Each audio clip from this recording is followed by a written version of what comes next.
আয়োজক শতদ্রু দত্ত, তাকে ইতিমধ্যেই গ্রেফতার করা হয়েছে। কথা বলবো সৌমেনের সঙ্গে। সৌমেন, দেখো, একদমই তাই। বিশৃঙ্খলা যে ঘটেছে যুবভারতী ক্রীড়াঙ্গনে, এবং তারপরে আমরা যেমনটা দেখলাম যে নির্দিষ্ট সময়ের বেশ কয়েক ঘন্টা আগেই কিন্তু মেসি কলকাতা এয়ারপোর্টে প্রবেশ করেন, এবং যেমনটা দেখা গেল 12:19 নাগাদ তিনি কিন্তু কলকাতা বিমানবন্দরে প্রবেশ করলেন। 2:34 নাগাদ তিনি কলকাতা বিমানবন্দর থেকে হায়দ্রাবাদের উদ্দেশ্যে রওনা দিলেন, এবং তাকে ছাড়বার জন্য মূল উদ্যোক্তা শতদ্রু দত্ত যখন কলকাতা বিমানবন্দরে ছাড়তে আসে, তারপরেই কিন্তু তাকে সেখান থেকে আটক করা হয় এবং কলকাতা বিমানবন্দরে দীর্ঘক্ষণ জিজ্ঞাসাবাদ করা হয়। বিধাননগরের উচ্চপদস্থ আধিকারিকরা তারা তাকে জিজ্ঞাসাবাদ করে, এবং পরবর্তী সময় যেমনটা জানানো হয় পুলিশের পক্ষ থেকে যে তাকে অ্যারেস্ট করা হয়েছে। ইতিমধ্যে যেমনটা জানানো হচ্ছে যে এখনো পর্যন্ত বিমানবন্দরের ভেতরে কিন্তু তাকে জিজ্ঞাসাবাদ করা হচ্ছে, এরকমটাই খবর সূত্র মারফত উঠে আসছে। একদমই সৌমেন, তুমি আমাদের সঙ্গে থাকো। আমাদের অপর প্রতিনিধি নান্টু এই মুহূর্তে আমাদের সঙ্গে রয়েছে। সরাসরি নান্টু, তোমার কাছ থেকে জানার চেষ্টা করবো। ইতিমধ্যেই একজনকে গ্রেফতার করা হয়েছে, মূল উদ্যোক্তা।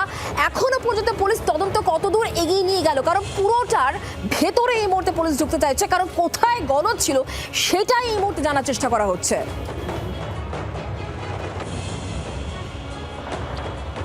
দেখে একেবারেই সেই জায়গাটায় খতিয়ে দেখার জন্য এই মুহূর্তে বিধাননগর পুলিশ কমিশনারের উচ্চপদস্থ যারা আধিকারিক, যারা মাঠের দায়িত্বে ছিলেন, এবং শুধু তাই নয়, ভিডিওগ্রাফিও করা হয়েছিল, এবং বিভিন্ন সোশ্যাল মাধ্যমে যে সমস্ত ভিডিও রয়েছে সমস্ত ভিডিও কিন্তু খতিয়ে দেখা হচ্ছে।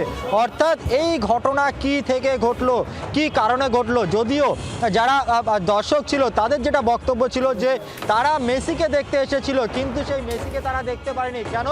তার কারণ মেসিকে ঘিরে শয়ে শয়ে লোক তারা ঘিরে ছিল, যে কারণে তারা মেসিকে দেখতে পারেনি। এই যারা ছিল তারা কার সঙ্গে এসেছিল, কারা তার সেখানে ছিল, উদ্যোক্তা যিনি ছিলেন তার কমিটির যারা ছিল, তার সদস্য ছিল, তারা ছিল কিনা, উদ্যোক্তাদের লোক ছিল কিনা, সেই সমস্ত বিষয় কিন্তু বিধাননগর কমিশনার জানতে চাইছে। অর্থাৎ ইতিমধ্যেই যে মেন উদ্যোক্তা তাকে গ্রেফতার করা হয়েছে, তাকে এয়ারপোর্টে জিজ্ঞাসাবাদ করা হচ্ছে। অন্যদিকে বিধাননগর পুলিশ কমিশনারের উচ্চপদস্থ আধিকারিক তারা কিন্তু বৈঠক করছে এবং বিভিন্ন যে ফুটেজ, সেই ফুটেজগুলো খতিয়ে দেখছে। অর্থাৎ এই যে গোটা ঘটনাক্রম সেটা কোথা থেকে শুরু হলো এবং কি কারণে এটা এরকম একটি পর্যায়ে চলে গেল, একেবারে ভাঙচুর থেকে শুরু করে পুলিশকে লাঠিচার্জ করতে হলো, এইরকম একটা পর্যায়ে পৌঁছে গেল। এই সমস্ত ঘটনা কিন্তু তারা খতিয়ে দেখছেন, এবং এই মুহূর্তে একজনকে গ্রেপ্তার করা হয়েছে। এবং পুলিশ সূত্রে যেটা খবর যে এই ফুটেজ খতিয়ে দেখে এর গোড়ায় পৌঁছতে চাইছে পুলিশ, যে কি কারণে এরকম একটা ঘটনা ঘটলো। তবে একটা জিনিস পরিষ্কার, যেটা দর্শকরা বলছিলেন যে তারা হাজার হাজার টাকা খরচা করে টিকিট কেটেছেন, তারা মেসিকে দেখতে চেয়েছিলেন, কিন্তু তারা যখন মাঠে এসে পৌঁছলো, যখন মেসি মাঠে ঢুকলো, তখন তারা মেসিকে দেখতে পারেনি। এই যে ক্ষোভ, সেই ক্ষোভের বহিঃপ্রকাশের ফলেই কিন্তু এরকম বিশৃঙ্খলার ঘটনা ঘটলো, এবং রীতিমতো ভাঙচুর থেকে শুরু করে পুলিশকে নিয়ন্ত্রণে আনতে লাঠিচার্জ পর্যন্ত করতে হলো।